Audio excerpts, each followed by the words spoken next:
ಇದೆಲ್ಲದರ ನಡುವೆ ಗೃಹ ಸಚಿವ ಪರಮೇಶ್ವರ್ ಅವರ ಮನೆಗೆ ಆಗಮಿಸಿದ್ದಾರೆ ಕೆಎನ್ ರಾಜಣ್ಣ. ಸದಾಶಿವನಗರದ ಡಾಕ್ಟರ್ ಜಿ ಪರಮೇಶ್ವರ್ ಅವರ ಮನೆಗೆ ರಾಜಣ್ಣ ಆಗಮಿಸಿದ್ದು ಹನಿ ಟ್ರ್ಯಾಪ್ ಸಂಬಂಧ ದೂರು ಕೊಡ್ತಾರೆ ಅನ್ನುವಂಥದ್ದು ಗೊತ್ತಾಗ್ತಾ ಇದೆ. ಅಲ್ಲಿಗೆ ಹನಿ ಟ್ರ್ಯಾಪ್ ಪ್ರಕರಣಕ್ಕೆ ಸಂಬಂಧಪಟ್ಟ ಹಾಗಿನ ಡೆವಲಪ್ಮೆಂಟ್ ಈಗ ಒಂದು ಹೆಜ್ಜೆ ಮುಂದಕ್ಕೆ ಹೋಗ್ತಾ ಇದೆ. ಒಂದು ಹೆಜ್ಜೆ ಯಾಕೆ ಮುಂದಕ್ಕೆ ಹೋಗ್ತಾ ಇದೆ ಅಂತ ಅಂದ್ರೆ, ಇಲ್ಲಿ ತನಕ ಇದು ಸದನದಲ್ಲಿ ಇದ್ರ ಬಗ್ಗೆ ಮಾತಾಗಿತ್ತು, ಪುಕಾರ್ಗಳು ಬಹಳ ಕೇಳಿ ಬರ್ತಾ ಇತ್ತು, ಬಿಟ್ರೆ ಕಂಪ್ಲೇಂಟ್ ಕೊಡುವಷ್ಟರ ಮಟ್ಟಿಗೆ ಇದು ಹೋಗಿರ್ಲಿಲ್ಲ. ರಾಜಣ್ಣ ಅವರು ಅವತ್ತು ಸದನದಲ್ಲಿ ಯಾವ ಒಂದು ಗಂಭೀರತೆಯಲ್ಲಿ ಈ ವಿಚಾರವನ್ನ ಅವರು ಪ್ರಸ್ತಾಪ ಮಾಡಿದ್ರು ಅಥವಾ ಒಂದು ಪ್ರಶ್ನೆಗೆ ಉತ್ತರ ಕೊಡೋಕೆ ಹೋದ್ರು, ಅಷ್ಟರ ಮಟ್ಟಿಗೆ ಅವರು ಕ್ವಿಕ್ ಆಗಿ ಅದಕ್ಕೆ ಸಂಬಂಧಪಟ್ಟಂಗೆ ಕಂಪ್ಲೇಂಟ್ ಕೊಡೋದು ಈ ತರದ್ದು ಯಾವುದು ಕೂಡ ಆಗಿರಲಿಲ್ಲ. ಹಾಗಾಗಿ ಈ ಪ್ರಕರಣಕ್ಕೆ ಸಂಬಂಧಪಟ್ಟಂಗೆ 10 ಗುಮಾನಿಗಳು ಹೇಳ್ತಾ ಇದ್ದಂಥ ಸಂದರ್ಭ.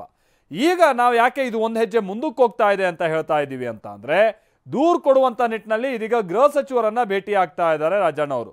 ಗೃಹ ಸಚಿವರ ಕೈಗೆ ದೂರನ್ನ ಕೊಡ್ತಾರೋ ಅಥವಾ ಆ ಪ್ರೊಸೀಜರ್ಸ್ ಹೇಗೆ ಗೃಹ ಸಚಿವರು ಇವರಿಗೆ ಸಜೆಸ್ಟ್ ಮಾಡ್ತಾರೆ ಆ ಥರ ಅದು ಮುಂದುವರ್ಕೊಂಡು ಹೋಗುತ್ತೋ ನಾವು ನೋಡಬೇಕಿದೆ. ಯಾವುದಾದ್ರು ಕನ್ಸರ್ನ್ ಸ್ಟೇಷನ್ಗೆ ಹೋಗಿ ಕಂಪ್ಲೇಂಟ್ ಕೊಡುವಂಥ ನಿಟ್ಟಿನಲ್ಲಿ ಸೂಚನೆ ಕೊಡ್ತಾರೋ ಅಥವಾ ಇದಕ್ಕೆ ಸಂಬಂಧಪಟ್ಟಂಗೆ ಯಾರ ನೇತೃತ್ವದಲ್ಲಿ ತನಿಖೆ ನಡೆಯುತ್ತೆ, ADGP ರ್ಯಾಂಕಿಂಗ್ನ ಒಬ್ಬ ಪೊಲೀಸ್ ಅಧಿಕಾರಿಯ ನೇತೃತ್ವದಲ್ಲಿ ಈ ತನಿಖೆ ನಡೆಯುತ್ತೆ ಅಂತೆಲ್ಲ ಹೇಳಲಾಗ್ತಾ ಇದೆ. ಅದು ಏನು ಎತ್ತ ಇದೆಲ್ಲ ಇನ್ನಷ್ಟೇ ಗೃಹ ಸಚಿವರು ಅದನ್ನು ಸ್ಪಷ್ಟಪಡಿಸಬೇಕಾದಂಥದ್ದಿದೆ.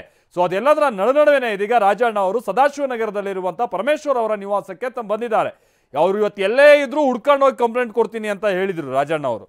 ಸೊ ಆ ಮಾತಿಗೆ ತಕ್ಕಂತೆ ಇದೀಗ ಅವರು ಗೃಹ ಸಚಿವರನ್ನ ಭೇಟಿ ಆಗ್ತಾ ಇದ್ದಾರೆ. ಎಲ್ಲೋ ಹೋಗಲ್ಲ, ಅವರ ನಿವಾಸಕ್ಕೆ ಹೋಗಿ ಅವರು ಈಗ ದೂರು ಕೊಡೋರಿದ್ದಾರೆ ಅಂತ ಕಾಣಿಸುತ್ತೆ.